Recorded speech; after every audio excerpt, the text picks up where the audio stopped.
Anong latest mga kababayan? Ito, humingi na ng tawad ang driver ng puting SUV na may peking plate number 7 mga babayan na dumaan sa EDSA busway noong nakaraang linggo. Anya, hindi niya intensyon na makasakit sa enforcer na pumara sa kanya. Naku po, eto, panoorin natin ito mga kabayan. Ako po'y nandito para tungkol doon sa nangyari sa November 3 doon sa ISA. Ako po'y nagkasala sa yung paglabag sa regulasyon ng batas na pumasok po ako sa ISA. Ako po'y humingi ng pasensya. Hindi ko po gusto na yung ginawa ko sa aking pagkakamali. Tama. Hindi ko po ninais na makasakit sa enforcer na pumarang sa akin. Kaya ako po'y humingi ng pasensya po.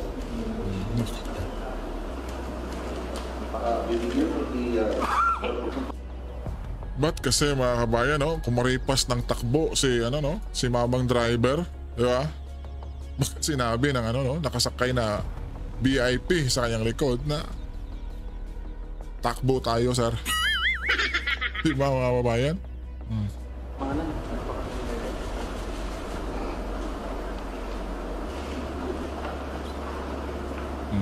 Good morning. My name is Omar Ginaula. Ako po ay Director ng Orient Pacific Corporation. Our group came here to apologize to LTO and sa mga principals because of the incident. That's our main purpose. That's why we are here. Our driver si Vito has made his statement, and the company sincerely apologizing for what happened. Hindi po namin gusto yun. Rest assured, we will cooperate with the investigation. In fact, meron din kaming internal investigation of our own. Within the day, we will be making a statement regarding this. Maraming salamat. We will now open the floor for questions. Yes, Johnson. Good morning. Sorry, Corporation. Ako na ba yung nagkaroon ng plate number 7? Yun, magandang tanong yun mga kabayan. Yung plate number 7 po, right now we are conducting an investigation kung paano nangyari yun. We will cooperate with the investigation, we will make a formal statement once we have finalized that. Dahil nga alam mga kabayan, bakit taga numero 7 sila? Sino yung sakay nyo during that time? Sir, pinahatid lang po sa akin yung isip na po. Hindi ko po kasi alam sir kung ano kasi ano sir eh. Pag pinipick up namin sir, hindi na po kami nagtatanong kung sino siya. Pinagtakpan pa ni mga kabayan, no? Mamang driver. Pinahatid lang po. Yes, Mr. For Orient Pacific, sino gumagamit ng The vehicle is owned by Orient Pacific. It's a company car. We use it if we have guests na dumarating to bring them to our investment sites. So, primarily, it's a guest car. guests such as Investors. investors? As to the name, we cannot label because number one, there's an ongoing investigation, and we respect their privacy. That's why we cannot disclose the name. For Mr. Lito, sir, may napunos sa inyo na pumasok sa busway? Sir, sir. May naputos po ba sa inyo na pumasok sa EDSA cars or EDSA busway? Tama. Wala po sir na nag-utos sa akin sir. Ano talaga sir na madaling na ako sir. Sinubukan ko sir kasi kala ko nung ililing ko sir, walang sinubukan pumasok. Sir, Mr. Shepe, nandun na ba talaga yun nung ginamit yung sasakyan or kinabit lang during that day? Dati na yun, sir, Kailan pa? hindi ko alam, sir, kasi minsan, pag ako, sir, driver ako, sir. Natawagan lang ako may driver ko yun. Sir, sino na lang nagbigay sa inyo ng plaka or sino nagkabit? Wala akong namin, sir, kasi Driver po, sir. Pero dun sa video, sinasabi ng enforcer na inaabante niyo yung sasakyan. May intention ba kayo nasagasaan yung wala po akong issue na sagasaan yung po, sir. Yung sasakyan kasi, sir, automatic. Nung marinis mo lang kung yung brakes, sir, makabanti siya. Pero hindi ko, nung sabi yung enforcer na i-atras mo, sir, in-atras mo agad, sir. Wala akong issue na saktan, sir. Ano mga kababayan, no? Kung di niya intensyon na saktan yung traffic enforcer, bakit kung maripas ng takbo mga kababayan? Diba? Sumibat mga kababayan. Dapat ora mismo na yon mga kababayan ay nag-surrender na sana sila, di ba? Or baka yung VIP na nakasakay sa likod mga kababayan is takot malaman kung sino siya mga kababayan. Di ba? Kaya panigurado yung VIP na nasa likod mga kabayan, yun yung nag-utos nito kay mamang driver na sibat na tayo. Di ba mga kabayan? At syempre sa paningin ko rin, siya din yung nag-utos na dun sila dumaan sa mga kabayan, sa lane na yun, di ba? Para kung baga shortcut kasi yung plaka nila is pang senador. So meaning, di ba mga kababayan? Tapos nasita sila, yun tuloy. Huli ka boy.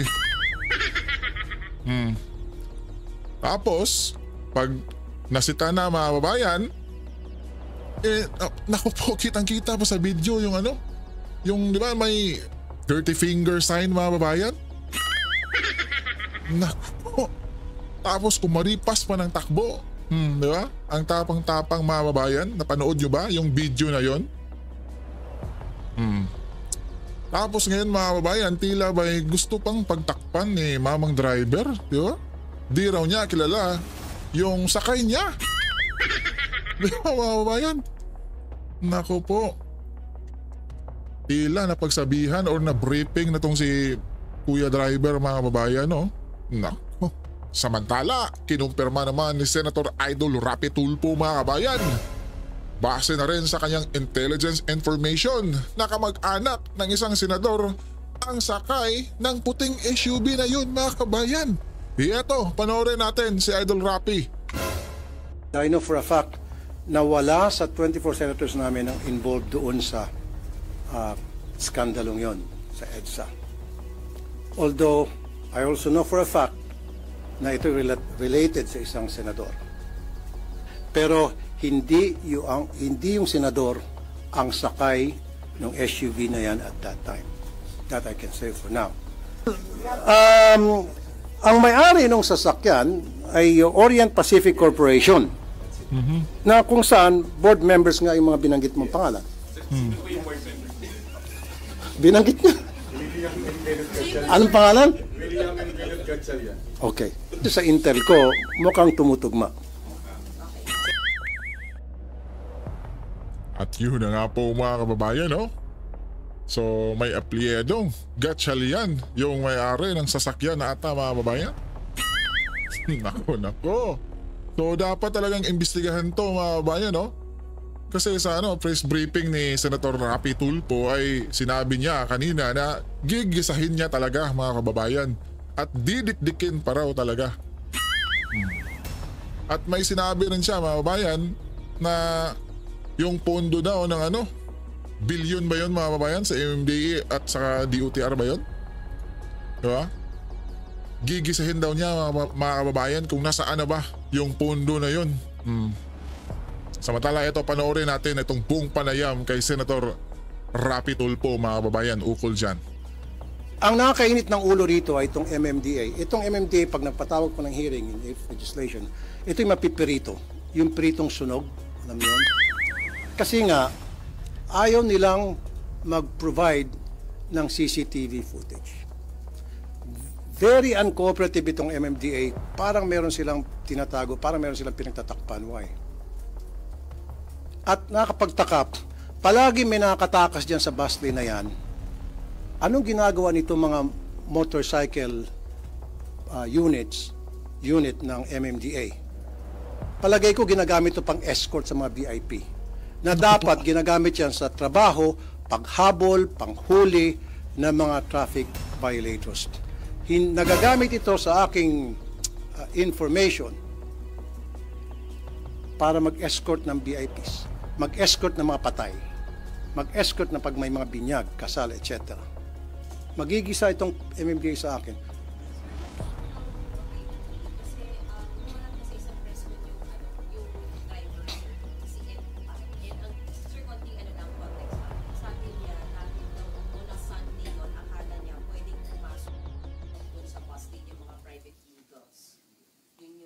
Yan, hindi ko Uminit alam na nga yan. po mga kababayan, no? And Yung si I don't Idol. even have the name of the driver yet.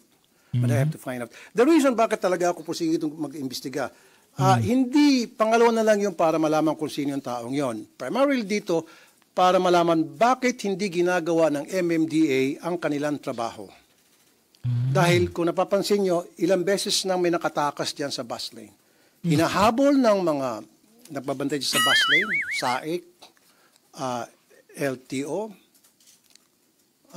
Coast Guard. In fact, makikita natin, dinidipahan pa yan ng mga traffic enforcement people doon, nagbabantay sa bus lane, nakakatakas. Nasaan yung motorcycle unit ng MMDA na supposed to be habulin yun? Nasaan yung hagad ng MMDA na hahabol doon sa patakas ng mga traffic violators? Tama. Nasaan? Nandoon po sa mga VIPs. Pinay-escort illegally. That's illegal, I suppose. Ang MMDA motorcycle unit, dapat yan ginagamit sa pagpapatrolya sa traffic, paghahabol sa traffic violators. Hindi pag-escort ng mga VIPs. Hindi pagsama o pag-escort sa mga patay, sa mga funerals. At yan po ang nangyari ngayon. And you guys know this. And that has to stop. Sir, nagpala kayo ng resolution? Naku po. I will draft a resolution para in legislation para ma-stop na to. Ang primarily the reason why I want Senate investigations, bakit may nakakatakas yan palagi. At nakita ko ng problema, MMDA, ang malaking problema rito. May mali ba sa pag-release pa, sir, ng mga protocol plates? Is there any, kasi kayo senador kayo Is there any, Wala akong protocol plate. Yun, sir. So, may need pa ba na bigyan kayo ng protocol plates, yung number 7? Kasi parang naabuso lang, sir. Though hindi naman senator list. Para sa akin, bilang isang senador, hindi na siguro dapat. Ako, I don't know sa iba, pero ako, I don't need it. Why would I need it? To tell the people na ako'y senador? Parang, am I entitled? I was voted by the people to serve them, not to be above them, para makaiwas sa traffic. Dapat hindi ganon. For security reason din ba, sir? Tama, Idol. Gumagamit ng protocol? Dapat, kung talagang gusto mong secured ka, hindi mo gagamitin ng protocol plate. Kasi pag ginamit ng protocol plate, aha, senador to, edi target ka, easy target ka, sitting duck ka. Tama, Whereas pag gumamit ka ng regular plate, hindi ba nalaman kung sino ka? That's bullshit, I'm sorry. Kalokohan yun na sasabihin, for security reason, kaya gagamit ako ng protocol plate. Hindi, kaya bangan yun. I don't know. Sa iba siguro, maaari, they need the protocol plate for whatever reason, one way or the other. They might have their own personal reason. But for me, I don't need that. Sir, you mentioned kanina na kamag-anak ng isang senador. Bumawi dito si Idol, mga kababayan, no? Tama. In fairness sa senador, baka hindi niya alam. Sino po ba yung senador, sir? Dali.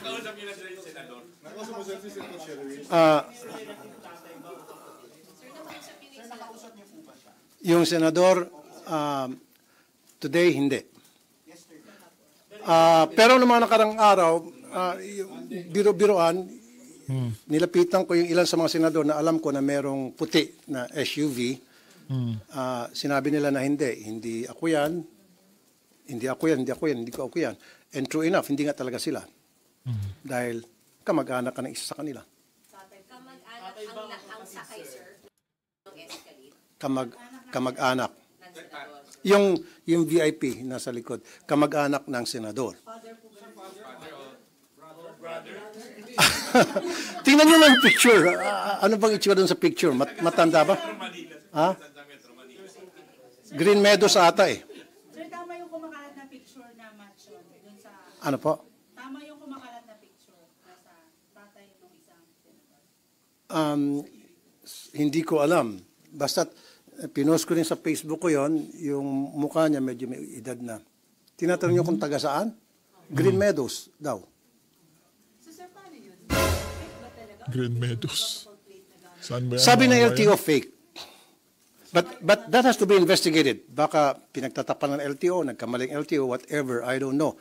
Pero why would that person use a fake plate kung samantalang pwede naman siya humingi sa kanyang kamag-anak? Na maaari, walang permiso siguro, in fairness naman dun sa kamag-anak, wala siyang permiso, kinuha lang niya dahil kamag-anak nga. And I don't think na kinunsinti ng kamag-anak yung ginawa niya. To be fair, Tama. doon sa kamag-anak.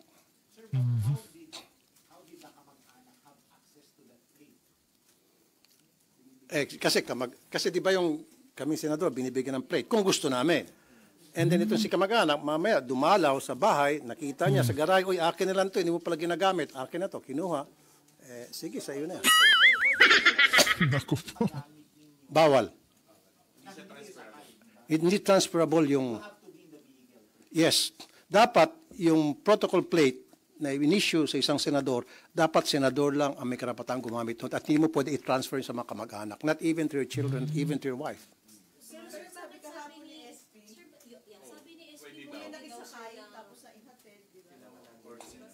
But with your understanding, sir, dapat senator lang gumagamit. Para sa akin, well, correct me if I'm wrong, if the SP said na pwedeng ipahiram sa wife, then maaaring tama siya. Pero for me, personally, like I said, correct me if I'm wrong, dapat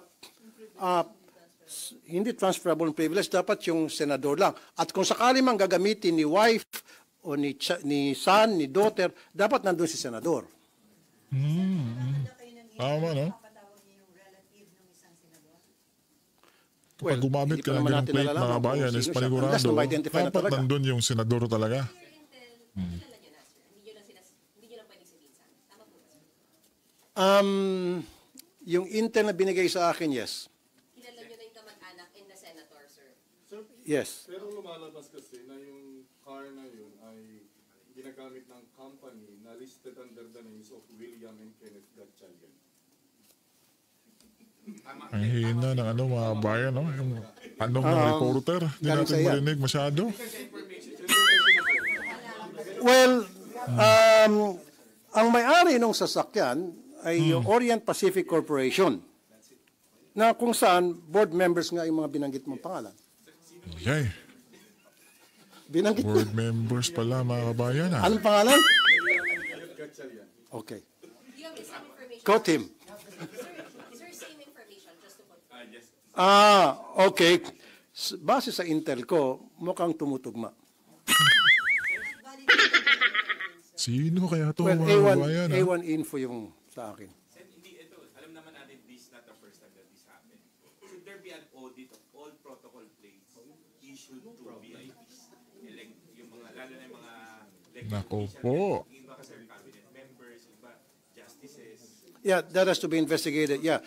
Bilang committee chair ng Senate Committee on Public Services ng Senate, siguro yan isang imbestigahan ko kung paano ba ang maging sistema sa pag-issue ng protocol plates.